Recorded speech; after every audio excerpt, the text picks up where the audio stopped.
Writing practice नहीं हो पाती है सर याद हो जाता है, दिमाग में सब घुस जाता है, लेकिन एग्जाम में जब लिखने बैठे ना सुपड़ा साफ हो जाता है, लिख नहीं पाते हैं सर। ये सब क्या बीमारी लग रही है हमको समझ ही नहीं आता है। सीए में आने के बाद समझ आया। तो क्या हाल चाल है सीए फाउंडेशन के नादान परिंदों। उम्मीद करता हूँ आप सभी बहुत बढ़िया होंगे, स्वस्थ होंगे, पढ़ाई बहुत सॉलिड चल रही होगी। आज बेटा समझ लेते हैं कि राइटिंग प्रैक्टिस का समाधान क्या है, लॉ राइटिंग प्रैक्टिस कैसे करें और कैसे लिखा जाता है। एकदम शॉर्ट एंड क्रिस्प रखूंगा, ज्यादा लंबा नहीं करूंगा वीडियो को। देखो टू द पॉइंट बात करूंगा। राइटिंग को लेके जो प्रॉब्लम है ना, वो एक्चुअली एक प्रॉब्लम तो है, क्योंकि 12th तक का हमने इकोनॉमिक्स पढ़ा, अकाउंट्स पढ़ा, हमने मैथ्स पढ़ा। अगर मैथ्स वाले थे तो, मैथ्स नहीं भी था तो 10th तक तो मैथ्स पढ़े थे ना। लेकिन अब सर एक नया ही आविष्कार हो गया है हमारी जिंदगी में, वो है लॉ। अब सर लॉ याद करना, उसके बाद लिखना, बड़ी महाभारत है सर। उसके बाद इंस्टीट्यूट के इतने कानून सुनना कि नहीं इसको ऐसा लिखो, उसको वैसा लिखो। तो सर एक बार फटाफट से बता दो कैसे क्या करना है ताकि एग्जाम में अच्छे नंबर आ जाए। समझते हैं इस चीज को। आगे जाने से पहले तुमको पता ही है कि भैया 100% फ्री फास्ट ट्रैक बैच चल रहा है, ऑलरेडी ऑन गोइंग है। फटाफट से लिंक में डिस्क्रिप्शन है, जाके ज्वाइन कर लो। तुम्हारे लिए फुल्ली अपडेटेड क्वेश्चन बैंक 2018 से लेकर 25 तक का सारे क्वेश्चन है। इसको कर डाला तो इस बार का अटेम्प्ट जिंगा लाला। टेलीग्राम में है, जाके सारे वीडियो डाउनलोड कर लो। आईसीए और सोगा का बहुत जल्द मैं रिलीज करने वाला हूं। इंपॉर्टेंट टॉपिक्स के वीडियो और इंपॉर्टेंट क्वेश्चन नंबर वीडियो में ऑलरेडी दिए हुए हैं, उसको जाके जरूर देख लेना। इस बार के एग्जाम के लिए हाईली इंपॉर्टेंट है। अच्छा सब्सक्राइब जरूर कर लेना, तुम्हारे लिए चैनल है, तुम्हारे भाई का चैनल है। आगे तुम्ही को लेके जाना है, तुम्हारे लिए है, तुम्ही को आगे बढ़ाना है। समझ आया? अपने दोस्तों के साथ इस चैनल को जरूर शेयर कर देना, यही मेरी फीस है। चलो एक बार फटाफट से समझ लेते हैं राइटिंग में जो प्रॉब्लम तुम लोगों को हो रही है ना, उस चीज के पीछे कारण समझ लो। पहला कारण है लर्न बिफोर राइटिंग। मैं बताऊं, मैं ना शॉर्टकट वाला आदमी हूं। मैं सही बता रहा हूँ। जब मेरे बाकी फ्रेंड्स ना लिख लिख के सॉल्व करते थे ना क्वेश्चंस को, मैं प्रैक्टिकल क्वेश्चंस को भी दिमाग में सॉल्व करता था। मैंने लिखने के पीछे ना बहुत आलस दिखाया। कभी सीए फाइनल में भी नहीं लिखा, सीए इंटर और फाउंडेशन में तो दूर की बात है। तो मैं ना बहुत आलसी आदमी हूँ, लेकिन मैं ना लर्न करने पे ध्यान देता था। मैंने हमेशा पहले लर्न करना सीखा है, बाद में राइटिंग सीखी है। अरे एक बात बता मेरे भाई, अगर तेरे को कोई चीज याद है तो क्या तू उस चीज को लिख नहीं पाएगा? लेकिन कंडीशन यही है कि तेरे को याद अच्छे से होना चाहिए। सही कह रहा हूँ? अगर तेरे को कोई चीज याद है तो लिख नहीं पाएगा क्या? भाई जाहिर सी बात है। अगर याद ही नहीं है तो भाई लिखोगे कैसे? और लॉ ऐसी चीज है ना कि याद करने के बाद लिखना होता है। तुम लोग बोलते हो सर लिखना नहीं हो रहा, लिखना नहीं हो रहा। अरे याद करो पहले, फिर लिख पाओगे। लर्न बिफोर राइटिंग पहला स्टेप ही तुम्हारा गड़बड़ है। तुमको याद करने पे फोकस करना चाहिए, तुम लिखने पे जोर दे रहे हो। अगर कोई चीज याद है तो ऑटोमेटिक है कि ब्रेन उसको लिख के दिखा देगा पेपर पेन में। आई बात समझ? ठीक है सर। तो लर्न बिफोर राइटिंग के लिए तुम्हारे लिए लॉ कैसे याद करें, इसका बढ़िया एकदम शॉर्टकट तरीका मैंने ऑलरेडी यूट्यूब पे पब्लिश किया है, 1-2 दिन पहले ही आया है, जिसको आप लोगों ने बहुत प्यार दिया है। जाके जरूर देखना और ये मेथड को जरूर फॉलो करना। जब तक एग्जीक्यूट नहीं करोगे, मुझे मैसेज करोगे बहुत बढ़िया आइडिया सर, वाह सर क्या आइडिया, गेट एन आइडिया हो गया सर, ये तो लाइफ एकदम मजेदार बन जाएगी। लेकिन अप्लाई कर मेरे भाई, सिर्फ उसको सुनना नहीं है, उसको अप्लाई करना स्टार्ट करना है। अच्छा इसके बाद सर दूसरा तरीका फॉर्मेट। ये एक बार ये फॉर्मेट का तरीका समझ लेते हैं कि फॉर्मेट इंस्टीट्यूट चाहता क्या है, कहना क्या चाहते हो। सही कह रहा हूं? देखो फॉर्मेट पे ध्यान देना। देखो हमारे पास जो वैरायटीज ऑफ क्वेश्चन है ना, डायरेक्ट थ्योरी का क्वेश्चन आया, तुम पैरा में लिखो, तुम पॉइंटर में लिखो, दोनों चलेगा। एग्जाम में ना प्रेजेंटेशन इंपॉर्टेंट है। तुम समझना कि कोई चीज को कैसे प्रेजेंट किया जा रहा है लाइफ में, तुम्हारे लिए तुमको कोई चीज कैसे प्रेजेंट की गई है, वो चीज बहुत इंपॉर्टेंट। अगर ये यहाँ पे मैं आई एम पॉसिबल की जगह बढ़िया कोई कीचड़ विचड़ लगा दूं, ये बैकग्राउंड को थोड़ा सा बदल दे, व्हाइट की जगह ब्लैक पेपर यूज करने लगूं, मेरे वीडियो का पूरा प्रेजेंटेशन बर्बाद हो जाएगा। समझ में आ रहा है? तो प्रेजेंटेशन इज इंपॉर्टेंट। तुम डायरेक्ट थ्योरी क्वेश्चन को क्या सर ये वही चीज है कि लॉ बता दो भैया, 1% कंपनी है, सिग्निफिकेंट पॉइंट बताना है। तुमने एग्जाम के लिए पहले जो मॉड्यूल से तैयारी की है वो पॉइंटर में की है ना, तो पॉइंटर यूज कर लो। पैराग्राफ में उसी चीज को लिखो जो बहुत लंबी ना हो। बात समझ आई?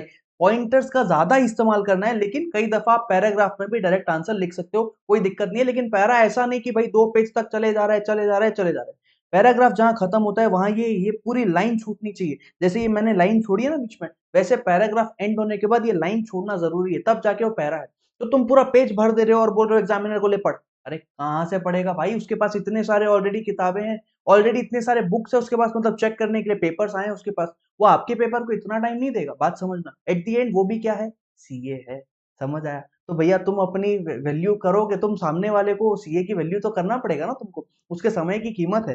खैर केस स्टडी पे चलें तो 3 पैराग्राफ में आंसर लिखो या 2 पैराग्राफ में लिखो, दोनों को समझा देता हूं। देखो हेडिंग ऑप्शनल है, हेडिंग ऑप्शनल है। ये जो हेडिंग है ना, प्रोविजन, फैक्ट्स और कंक्लूजन, ये ऑप्शनल है। चाहो तो डालो, चाहो तो ना डालो। इंस्टीट्यूट अपने सजेस्टेड आंसर में देता है क्या? नहीं देता है। सर तो तुम्हारे पास भी ऑप्शनल है, चाहो तो डालो, चाहो तो ना डालो। लेकिन तुम्हारे पास ये 3 पैराग्राफ का ऑप्शन है कि तुम यहाँ पे प्रोविजन लिखो, उसके बाद फैक्ट्स लिखो, उसके बाद कंक्लूजन लिखो। अच्छा, 3 पैराग्राफ को आप 2 पैराग्राफ में कन्वर्ट कर सकते हो। आप ना फैक्ट और कंक्लूजन को मिक्स कर देना। फैक्ट एंड कंक्लूजन हेडिंग दे देना पैराग्राफ का, और उन दोनों को मिक्स कर देना। ये भी चलता है। आप सजेस्टेड आंसर भी देखोगे, आपको ऐसे आंसर्स मिलेंगे कि फैक्ट और कंक्लूजन मिक्स्ड हो गए हैं। 2 पैराग्राफ में ये आंसर खत्म हो जाएगा। ठीक है, ये दोनों आपके पास ऑप्शनल है। हेडिंग लिखो चाहे ना लिखो, तुम्हारी चॉइस है। मैं बोलूंगा लिख लेना, स्टार्टिंग में लिख लेना, जरूर थोड़ा अच्छा इंप्रेशन पड़ेगा, तुमने बहुत कुछ सीखा है, ये माना जाएगा। ठीक है, डिफरेंस का क्वेश्चन अगर आता है तो बेसिस अगर इंस्टीट्यूट ने बनाया है तो उसको एज इट इज लिखना, क्योंकि बेसिस के मार्क्स होते हैं भाई। बेसिस के मार्क्स होते हैं अलग से, तो बेसिस को लिखना जरूरी है। यहाँ बेसिस लिखना, यहाँ पे पहला पॉइंट, यहाँ पे दूसरा पॉइंट, दोनों का डिफरेंस साफ साफ समझ आएगा। समझ आया? प्रेजेंटेशन बहुत अच्छा है। लेकिन कुछ क्वेश्चंस तो सर ऐसे हैं जो इंस्टीट्यूट बेसिस पे देता ही नहीं है। जैसे कि सर हमारा वो कंपनीज, गारंटी कंपनी और कंपनी लिमिटेड बाय शेयर की सिमिलैरिटीज, डिफरेंसेस इंस्टीट्यूट एग्जाम में भी पूछता है, लेकिन खुद के मॉड्यूल में उसने बेसिस नहीं बनाया। तो वैसा ही लिखना भाई जैसा याद किया है।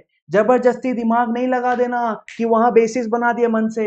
जैसा याद किए हो वैसा लिखना, है ना? मॉड्यूल से ही पढ़ रहे हो तो जैसा याद किए हो वैसा लिखना। कुछ चीजें पैराग्राफ में दी हुई है, उसको एज इट इज पैराग्राफ में लिख देना। पॉइंटर्स दिए हैं कहीं पे, जैसे मेमोरेंडम ऑफ एसोसिएशन और आर्टिकल में पॉइंटर्स बना के दिया हुआ है, तो तुम पॉइंटर यूज करना और उसके बाद उसको पैराग्राफ में मेंशन कर देना।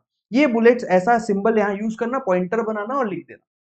Done sir. ये क्यों यूज करना? एग्जामिनर को पागल बनाना है। ए बी सी डी या 1 2 3 4 लिखेंगे तो उसको समझ आ जाएगा कितने पॉइंट्स हैं। तो पॉइंटर में ना वो गिनने नहीं बैठेगा कि 7 लिखे हैं कि 6 लिखे हैं। समझ आए? तो ये थोड़ा आपके लिए फायदेमंद हो सकता है। कैलकुलेशन का अगर क्वेश्चन आता है, तुम लॉ लिखो, तुम लॉ के बाद क्वेश्चन के फैक्ट्स लिखो, उसके बाद कैलकुलेशन दिखा दो और कंक्लूजन को शो कर दो। खत्म। 4 पैराग्राफ यहाँ पे होगा। यही 4 पैराग्राफ देखो, स्क्रीनशॉट लो, फटाफट से स्क्रीनशॉट लो। इससे ज्यादा कुछ नहीं है तुम्हारे राइटिंग में। इसका स्क्रीनशॉट लो, इसी को याद करो और इसी को फॉलो करना है। खत्म बात। ठीक है सर, बात खत्म हो गई। तीसरे पॉइंट पे चले तो तीसरा पॉइंट तुम्हारा है वेराइटीज।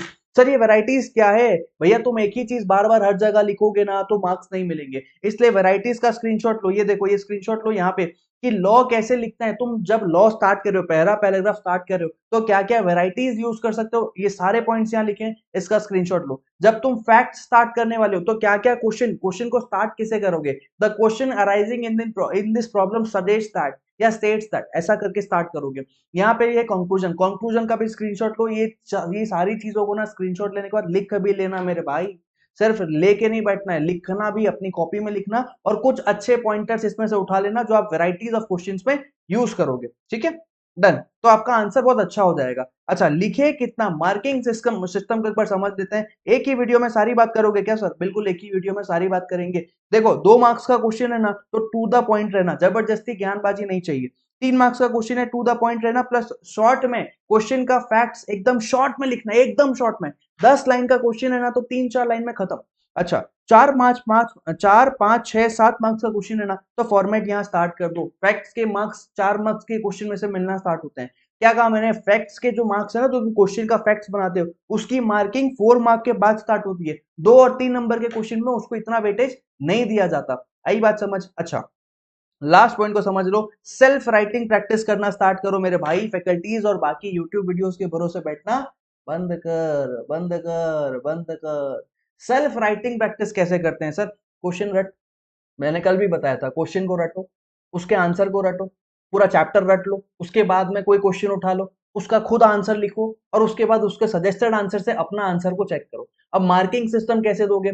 जाहिर सी बात है, लॉ को 1 नंबर, फैक्ट्स को आधा नंबर या 1 नंबर, और सॉरी लॉ को 2 नंबर, फैक्ट्स को आधा या 1 नंबर, और कंक्लूजन को 1 नंबर। स्टेप वाइज मार्किंग खुद की करो, खुद के वर्ड्स पहचानो। तुम क्या लिख रहे हो, इंस्टीट्यूट क्या लिख रहा है, अपने आप तुमको समझ आने लगेगा गलती कहाँ हो रही है। मैंने तो कभी इतना पंचायत किया ही नहीं। तुम लोग पता नहीं कैसे इतना ज्यादा सेल्फ डाउटेड रहते हो हमेशा, ये नहीं आता, वो नहीं आता।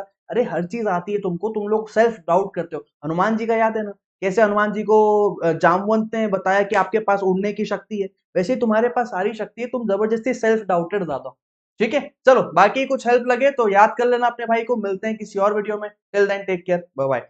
चैनल को जरूर शेयर कर देना अपने दोस्तों के साथ, यही मेरी फीस है। ठीक है, चलो टेक केयर।